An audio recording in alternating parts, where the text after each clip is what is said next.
అలాగే చివరిగా అన్న జగన్మోహన్ రెడ్డి గారి వాయిస్.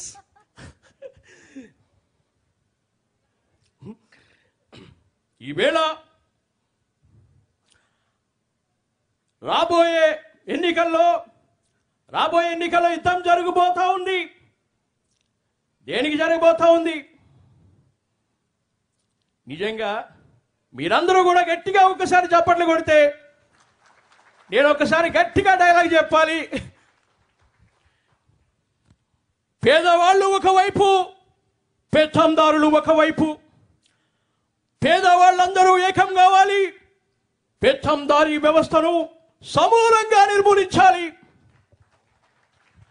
ఈ యుద్ధంలో నా ధైర్యం మీరు, ఈ యుద్ధంలో నా నమ్మకం మీరు, ఈ యుద్ధంలో నా ఆత్మవిశ్వాసం మీరు.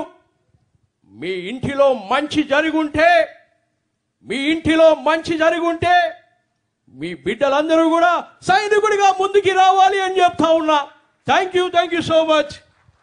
Thank you so much Neelakantam garu. ఒక రకంగా ధైర్యం అనే పేరు అనగానే జగన్మోహన్ రెడ్డి గారు అంటారు. ఎక్కడైనా తెలుగు రాష్ట్రాల్లో కూడా ధైర్యమే ఆయన సైన్యంగా వ్యక్తి. ఆయన ముందు నిలబడి ఆయన వాయిస్ చేశారు చూడండి. ఈయన ధైర్యానికి ఒకసారి చప్పట్లు కొట్టాలి మనం. మీరు ముఖ్యమంత్రి గారిని కలవాల్సిందిగా రిక్వెస్ట్ చేస్తున్నాను.